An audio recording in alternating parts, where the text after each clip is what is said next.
Good morning, everyone, and thank you very much for joining me. This is the morning market review. It's Monday and it's the 24th of July. My name is Russell Shaw. I'm a senior market specialist at FXCM.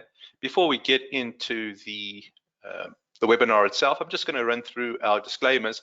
I'll put these on screen, and let's start off with the high risk investment warning, and I'll keep this on screen for a few moments. Good morning, Raj. Good morning, Kim.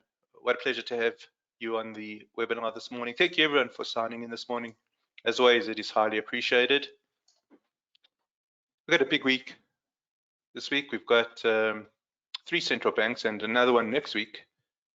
We've got the Fed on Wednesday, ECB Thursday, and we've got the Bank of Japan also this week. So all very interesting.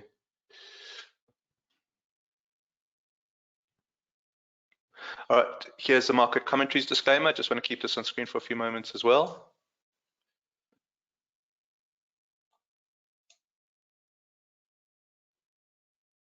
All right, let's just take a look at the references. So we'll look at market scope and trading view. I just want to show you something in trading view very quickly, which is, I think, interesting. I think it's pertinent.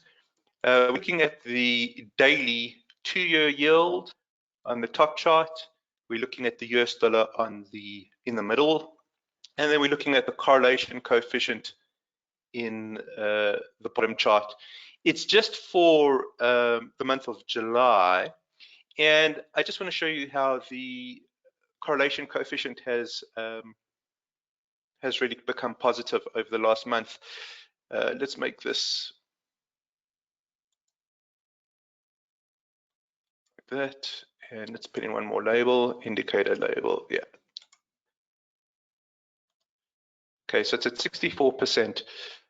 Why I think this is pertinent is because we have the Fed on Friday. Fed's going to hike by 25 basis points. But what I would expect us to do is to watch this 2-year yield. And if we have a dovish hike, in other words, could this be the last hike in the cycle? I know the previous stop plot said another 2 hikes, but the way the data is coming out, there is a scenario out there that this could be the final hike. And if that's the case, well, if there is a dovish hike and we get some sort of push down in the 2-year yield, if the correlation coefficient stays positive, perhaps we get some sort of push down in the greenback. And that's going to be very interesting to keep an eye out for come Wednesday. Let's take a look at market scope. This is the US dollar on the weekly basis. Now, we have got our peaks and troughs, and we've looked at this in a fair amount of details. Lower peak, lower trough. In technicals, remember, the trend is your friend until it ends. So the idea here is we've got a downtrend. There's no doubt about that. The peaks and troughs have effectively given us the direction of the greenback. And I wonder if that's kind of leading us into the meeting this Wednesday. Take a look at the RSI. It's also below 50, so some negative momentum there.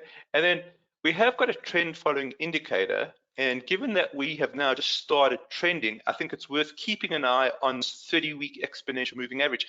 We've got price below the 30-week exponential moving average. What's the direction? Take a look, the direction of the EMA, it's starting to point down. So we add an extra filter. So not only are we looking at the price relative to where it is in relation to the exponential moving average, we're looking at the direction of the exponential moving average as an extra filter, and that is turned down.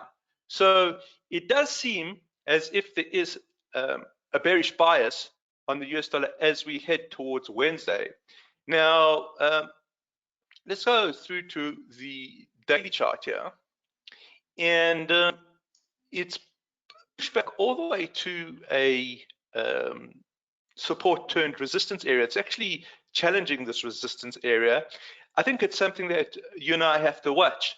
In other words, is this going to be, let's just put out the 1, 2. I'll put this on Microsoft Paint just to flesh it out further. 2, 3, and then are we going to get the next 1, 2 down? I'll tell you the potential here at the potential for the pullback here to react, I think is stronger given the fact that we have got this support turned resistance. Why do we do 1, 2, 2, 3s? Let's just bring up Microsoft Paint, just make sure everybody's on the same page here. And what we're looking at, let me just extend this out, is the primary trend. So we know the primary trend is down. We've looked at this on the weekly basis. Then when we start looking at it in a more sort of granular type of manner, we know that the markets tend to zig and zag, and then we've got labels. The impulse move, 1, 2, the pullbacks, 2, 3. Okay, once the 2, 3 completes, we've got 1, 2, the next impulse. This is not Elliott wave, this is just the labeling of impulses versus corrections. Then we've got 2, 3. And the idea here is once we get the completions of the 2, 3s, then we can try and trade the 1, 2s. Okay, let's just go back to the greenback and let's put in our labels.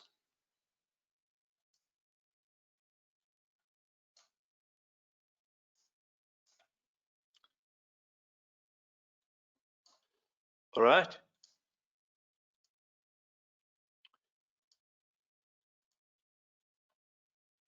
One, two, and then I'm going to put in a 3 question mark, because what we really want to see here is a reference candle reversal. Okay, the reference candle reversal will add the weight to the evidence that we may be getting some sort of pullback that's exploitable. Let's just examine the reference candle reversal. I want to just emphasize it again. The reason I continually mentioning reference candles reversals is because they always have to be present at swings. They don't always lead to swings, but if we can identify them, then there is a potential platform for a swing. So what we have here is bars leading down, right? Or candles leading down. So I'm not doing it as neat as I should. And then here is the reference candle. Here is the reference candle where we have,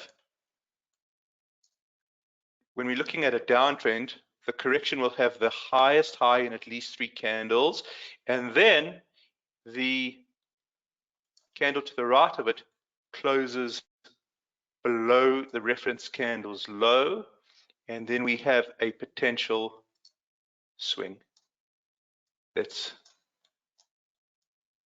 might be tradable. So that's what we're looking at here with the US dollar. And we always look at the US dollar, or we tend to look at the US dollar first, because the US dollar is it's the first link in a chain of cause and effect. If the dollar starts moving, it ripples out and other instruments potentially start moving as well. So we want to just see if this resistance, so support turned resistance, holds. So that's the first thing. What we can do is look for a reference candle reversal here, and just keep an eye on the RSI. RSI must dip below 50, because if it dips below 50, we're going to get that bearish momentum. So that is very much, I feel, linked to what kind of communication we get on Wednesday. Wednesday, the Federal Open Market Committee is going to be raising by 25 basis points, but I think it could be a dovish increase.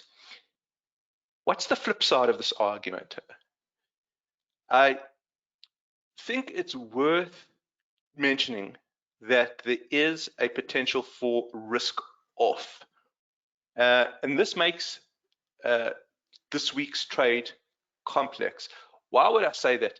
Well, I think we've got to go through to the NASDAQ, okay? And so we'll get some tech earnings out this week. I think Meta's out this week. And what we want to do is we want to keep an eye on the fact that the weekly is still overbought. Okay, now it's starting to correct, and that's positive because the fact that the RSI is overbought, well, that's precisely why we include an RSI. If we're looking at momentum, we could just use stochastic, which is my preferred indicator for momentum. When we're looking at overbought, oversold, stochastic's not going to work. So we put in an RSI. So we can see the RSI here has been overbought for quite some time. It's starting to correct, and I think that has put a potential cap on the NASDAQ until we get some sort of normalization here. If there is some sort of pullback here, there could be money flowing back into the dollar. That would be interesting because then we'd have a tug of war. What would be more potent?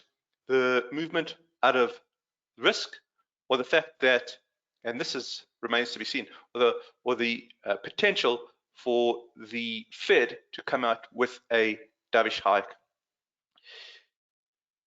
The ECB is going to be coming in on Thursday, and that's going to put, I think, potential Euro-US dollar onto our watch lists.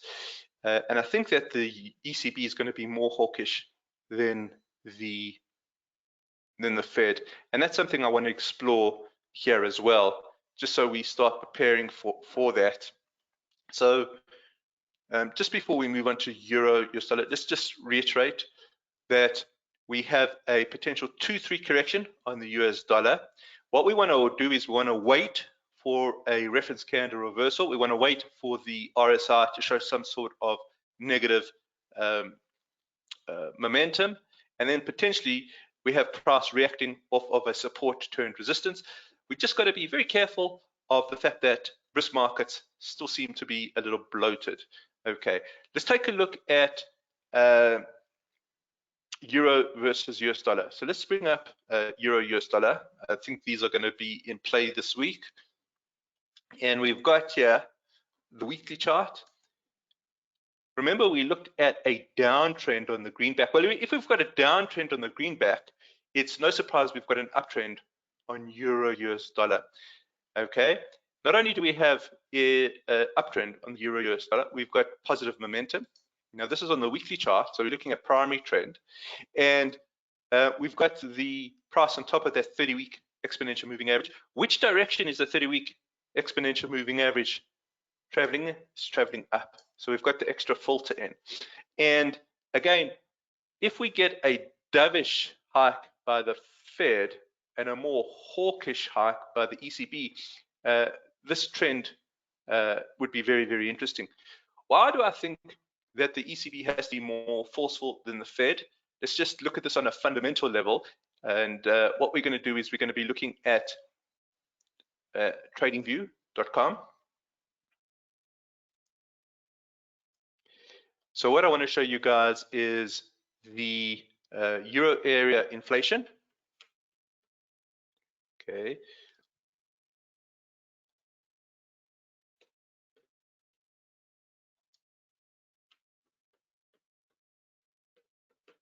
Okay, so let's bring up Euro area inflation. Okay, now what's interesting is it does show moderation here. Okay, we do see moderation here. So the ECB certainly making inroads, it seems, on the inflation front. However, okay, take a look at this when we compare it to US inflation. So what we're going to do is we're going to divide Euro inflation by US inflation.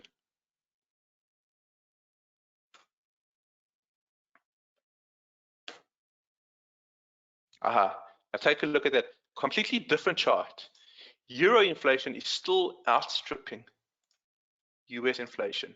So now remember, the central banks are fighting an inflation battle. It seems that the Fed has made greater strides, greater inroads in its battle against inflation than the ECB.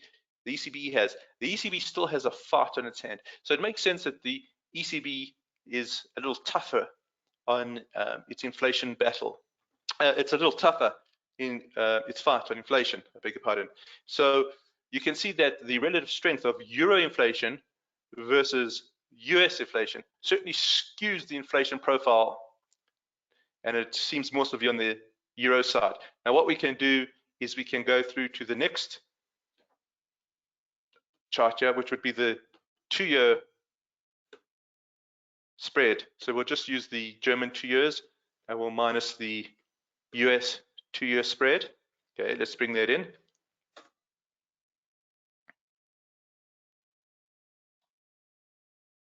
I'm going to change this from monthly to weekly. Okay, and you can see that we've got the trough, peak, higher trough, higher peak. Very interesting here that we're starting to get a move sideways. I want to see how this looks after Thursday, but let's just put in the euro underneath this. Okay, so now we'll do euro USD, and we'll put this in a new pane.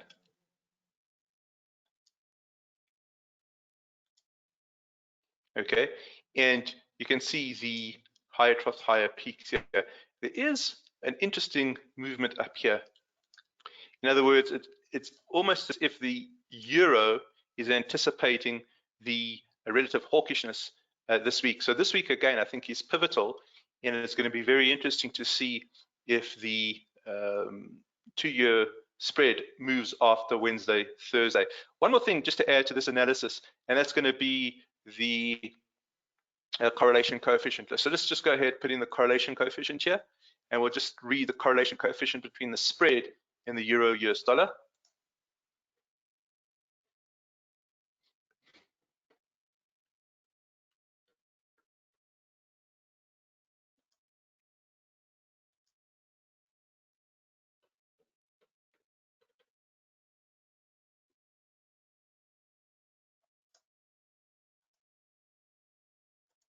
All right, so that's interesting. So it's strong until this point, which is exactly what we've said, and then weakens. Let's see if there's some sort of reconnect come Wednesday, Thursday. One final chart for this morning. One final chart. I want to take a look at DAX. Let's just go ahead and bring up DAX.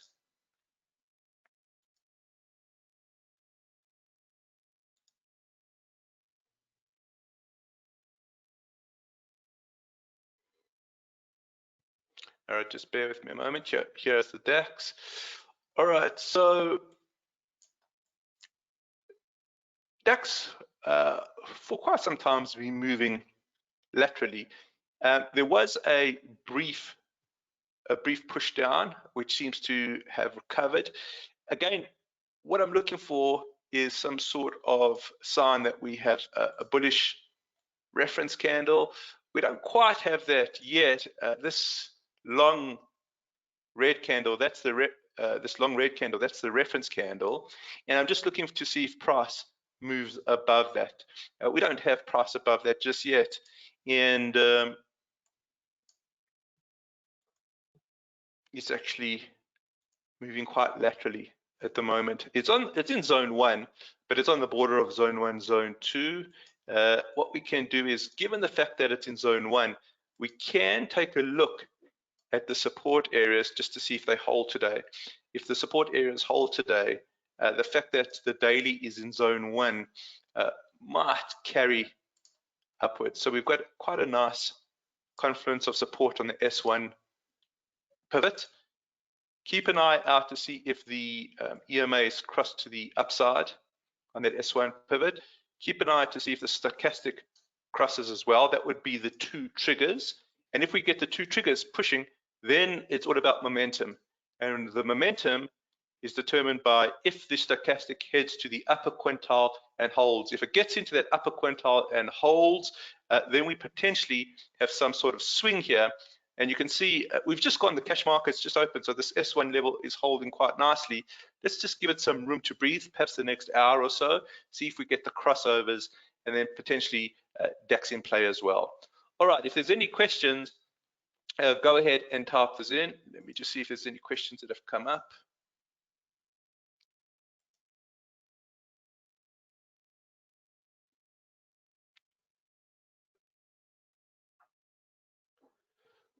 Any questions? All right, cool guys. Let's wrap up here and have a good day, good evening ahead. We shall chat tomorrow morning. Thanks very much, guys.